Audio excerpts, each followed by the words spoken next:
ጀግናው አትሌት መሰረት ደፋር እጅግ መራራ ሐዘን አጋጥሟታል። የሐዘኖች ሁሉ ሐዘን የሚባለው ነገር በመሰረት ላይ ሆኗል። ወላጅ እናቷን ወይዘሮ አስቴር መንገሻን አጥታለች። ዝርዝሩን ይዘነዋል። ሉላ ገዙ ለኢቢኤስ የጻፈችው ደብዳቤ አለ። እሱንም የምንሰማው ሲሆን በኢንስታግራሙ ያጋራችው መልእክትም አሳዛኝም አነጋጋሪም ሆኗል።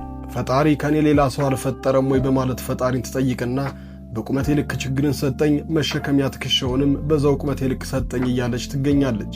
እንደዚህ ያስባሏትን አሳዛኝ ክስተቶችም እናወጋዋለን። ቪዲዮውን እስከ መጨረሻው አድምጣችሁ ሐሳባችሁን በኮሜንት በሕይወት ያጣናቸውን ነፍስ ይማር፣ በሐዘን ለተጎዱት መንፈስ ቅዱስ ያጽናችሁ እያላችሁ ቪዲዮውንም ላይክ በማድረግ አብራችሁን ዝለቁ።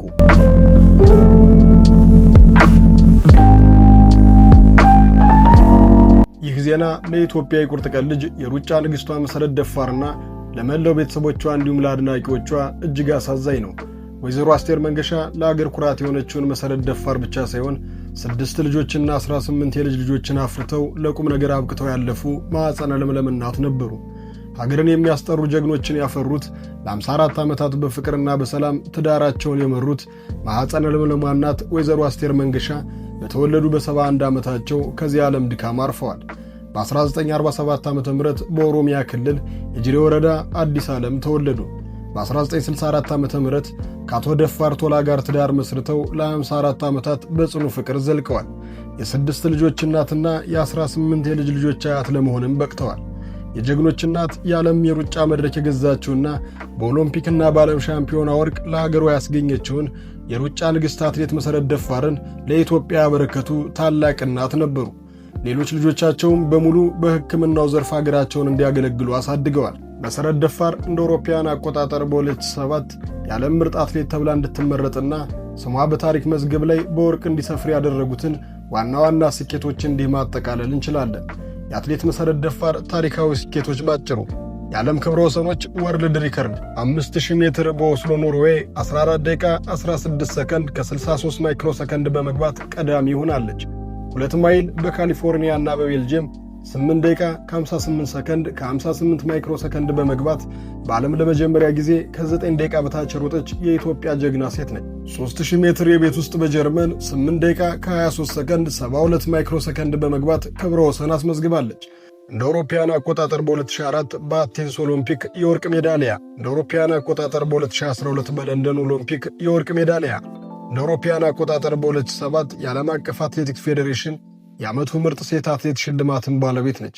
አንዲት እናት ለሀገር የምታበረክተው ከሁሉ የላቀ ስጦታ ሀገሩን የሚወድና ስሟን ከፍ የሚያደርግ ጀግና ትውልድ መፍጠር ነው። ወይዘሮ አስቴር ይህንን በተግባር አሳይተዋል። ወይዘሮ አስቴር ራሳቸውም ሰላም አስከባሪ በመሆን ሀገራቸውን ያገለገሉ ጀግና ነበሩ። መንፈሳዊ ሕይወታቸው ፈሪሃ እግዚአብሔር ያላቸው፣ በቤተ ክርስቲያን ሥርዓት የተጉና የሰማይ መንገዳቸውን በቅዱስ ቁርባን የጠረጉ እናትም ነበሩ። ወይዘሮ አስቴር ባደረባቸው ምክንያት በሀገር ውስጥና በውጭ ሕክምናቸውን ሲከታተሉ ቆይተው የካቲት 14 ቀን 2018 አርፈዋል። የቀብር ሥነ ሥርዓታቸውም የካቲት 15 2018 ዓ.ም በመንበረ ጸባዖት ቅድስት ሥላሴ ካቴድራል ቤተ ክርስቲያን ተፈጽሟል። ለጀግናው አትሌት መሰረት ደፋርና ለመላው ቤተሰቦቿ፣ ወዳጅ ዘመዶቿ መጽናናትን እንመኛለን። ፈጣሪ ነፍሳቸውን በአጸደ ገነት ያኑርልን። ሉላ ገዙ ስሜቶቿን በግልጽ የማታጋራና ሕመሞቿን ሁሉ በቻለችው መጠን ራሷ መታመም እንደምትፈልግ፣ ለሰዎች ሁሌ ጠንካራና ምሳሌ ሆና መቅረምን እንደምትመርጥ ራሷ ትናገራለች። ከቅርብ ጊዜ ወዲህ ግን ነገሮች ከአቅም በላይ መሆን ጀመሩና ስሜቷን በማኅበራዊ ሚዲያ ማጋራት ጀምራለች። ከወራቶች በፊት ያጋራችን እንዲህ የሚል መልእክት ብዙዎችን ያነጋገረና ሐዘኔታን የፈጠረ ነበር። አንዳንዴ በጣም ብቸኝነት ይሰማኛል። ይህም ሲሆን መታቀፍ ብቻ ነው የሚፈልገው። 2 ልጆችን በብቸኝነት እንደማሳደጌ ብቸኝነት፣ መከፋት የሚጠበቁ ስሜቶች ቢሆኑም በባህሪዬ ቶሎ የሚከፋኝ ሰው አይደለሁም። በምችለው መጨረሻ ድረስ ሂጄ የምታገል በመሆኔ ሰዎች የማሳልፈውን ሕመም አይረዱኝም ስትል አጋርታ ነበር። ሉላ አብዛኛውን ሰው ሊያስበው የማይችለውን ፈተና ያሳለፈች ልጅ ነች። ስላሳለፈችው ችግርም ስትናገር ፈጣሪ ከኔ ሌላ ሰው አልፈጠረም እንዴ? ምነው እኔ ላይ ብቻ ብትሩን አበዛ ትላለች። ትመልስና ደግሞ ፈጣሪ በቁመቴ ልክ ፈተናውን ሰጠኝ፣ ፈተናውን መቋቋም የምችልበት ኃይሉንም መልሶ በዛው ቁመቴ ልክ ሰጠኝ ትላለች። መልከ መልካሟ ዘንካታው የቴሌቪዥን ፕሮግራም አቅራቢ ሉላ ገዙ ስኬት እንደ ቀልድ ወደ እሷ መምጣቱና ገና በአፍላ ዕድሜዋ ገንዘብንም ዕውቅናንም ዓለምን መዞርም ሌሎች ረጅም ዓመትን የሚፈጁ የስኬት መዳረሻዎች ለእሷ ቀላል ሆነው ቤቷ ድረስ ቢተለተሉላት ከዚህ በኋላ ምንም የሚያስገርመኝ አዲስ ነገር ሊመጣ አይችልም በማለት በወቅቱ ልቧን የገዛውን ወንድ ለማግባት ተነሳች። በወቅቱ መቀሌ ዩኒቨርሲቲ አቋርጣ የመጣችውን የሳይኮሎጂ ትምህርት በአዲስ አበባ ዩኒቨርሲቲ፣ ሁለተኛ ዲግሪዋን ደግሞ በዩኒቲ ዩኒቨርሲቲ የምትማርበት ወቅት ስለነበረ ቤተሰቦቿ በተለይ አባቷ ጋብቻውን አሁን መፈጸም የለብሽም ትንሽ ልትረጋጊ ይገባል ብትባልም የለም ካላገባው ሙቼ እገኛለሁ አለች። ምክንያቱም በወቅቱ በፍቅር አብዳለች። ይሁን ተብሎ ሽማግሌ ተልኮ በወግ ማዕረግ ጋብቻውን ብትፈጽምም 2 ልጆችን ካፈሩ በኋላ ግን ትዳራቸውን ማጽናት አልቻሉም። ሉላና የልጇ አባት በይፋ ጋብቻቸውን ቀደው ተለያዩ። የዛን ዕለት ሲንግል ማም የሚለውን የመጠሪያ ስም ተቀበለች። ነገሩ ካለፈ በኋላ የአባቷን ምክር መስማት እንደነበረባትና ያን ባለማድረጓ ብዙ መስዋዕት እንዳስከፈላት ትናገራለች። ያሳለፈችው ሕመም እንደዚህ እንደ ቀልድ የሚወራ አልነበረም። በተለይ ልጅን ያህል ነገር እያሳደጉ መማር ከባድ ፈተና እንደሆነባት ስትናገር፣ በተሰበረችበት ጊዜ ግን ቤተሰቦቿ ይበልሽ ቀድመን ነግረንሽ ነበር አላሏትም። ይልቁንም እንደ ቤተሰብ መሸሸጊያ ሆኗት ሕመምና ድካሟን ኃላፊነቷን ጭምር በማቅለል ሥራዋ ላይና የወደፊት ሕይወቷ ላይ እንድትጠነክር በማገዝ የመሰበር ሕመሟን ቀንሰውላታል። ከብዙ ፈተና በኋላ ጸንታ ስኬትን በድጋሚ ተቆናጠጠች። ከዛ ትዳር በኋላ ልታገባ ነው የሚል ዜናዎች በተደጋጋሚ ጊዜ ቢራገቡም ጉዳዩ ግን የውሃ ሽታ ሆኖ ቀርቷል። ሕመሟን በብዙ መፈተን የተሻገረችው ሉላ ገዙ የማስተርስ ትምህርቷን ካጠናቀቀች 3 ዓመታትን ያስቆጠረች ሲሆን ወደ ፖለቲካው መግባት እንደምትፈልግ ተናግራለች። አሁን ላይ ጋዜጠኛ የሚለው መጠሪያ አልመጥንም፣ ወደፊት ጋዜጠኛ የሚለውን ስያሜ ለማግኘት እሰራለሁ ትላለች። ሉላ ባለፉት 3 ዓመታት ውስጥ በርካታ ሐዘኖች የተደራረቡባት ሰው ነች። ከሥራ ባልደረባ በላይ የሆነ የቅርብ ሰዎቿን ማጣቷ ከፍተኛ ሕመምን ፈጥሮባታል። እንደ አባት አስፎ ማጣቷን ምን ያህል ጎድቷት እንደነበረ የምናስታውሰው እውነት ነው።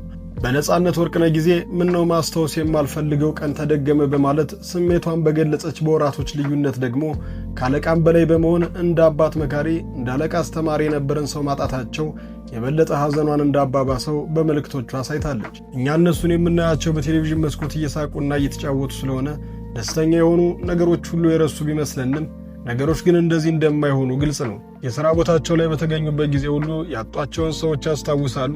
ሐዘናቸው እጥፍ ይሆናል። በበርካታ ሕመም ውስጥ ያልፋሉ። ያን ሐዘናቸውን ተቋቁመው ሥራቸው ስለሚያስገድዳቸው እየሳቁ ይመጣሉ።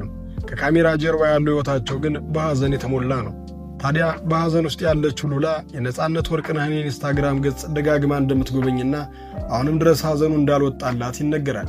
በዚህ ስሜት ላይ ሆና ምንም ነገር በጊዜ ቁጥጥር ውስጥ እንደሆነ፣ የሰው ልጅ ሁሉ ነገሩ በሱ ቁጥጥር ውስጥ እንዳልሆነ የሚገልጽ ግጥም መሰል በነጻነት የተጻፈ መልእክትን አጋርታለች። ሲጠብቁ ጊዜ ቀርፋፋ ነው፣ ሲዘገይ ጊዜው ፈጣን ነው፣ ስታዝን ጊዜ ገዳይ ነው፣ ደስተኛ ሲሆን ጊዜ አጭር ነው፣ ሕመም ሲሰማዎት ጊዜ አያልቅም፣ በእያንዳንዱ ጊዜ የሚወስነው ነው፣ በስሜታችንና በስነ ልቦና ሁኔታዎቻችን እንጂ በሰዓቶች አይደለም፣ ስለዚህ ሁልጊዜም መልካም ጊዜ ይሁንልን የሚለውን አጋርታለች።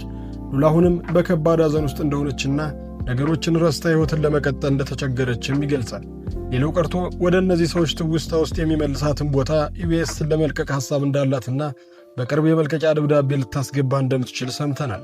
ለሞቱት ሁሉ ነፍስ ይማር እንላለን። ጀግናዋን መሠረት ደፋር እግዚአብሔር ያጥናሽ እያል ለሉላ ገዙ መበርታትን መንፈስ ቅዱስ ያድልሽ እንላለን። አበቃን። የእናንተን ሐሳብ በኮመንት ቪዲዮን ላይክ፣ ቻናሉን ሰብስክራይብ በማድረግ ቤተሰብ ይሆኑ።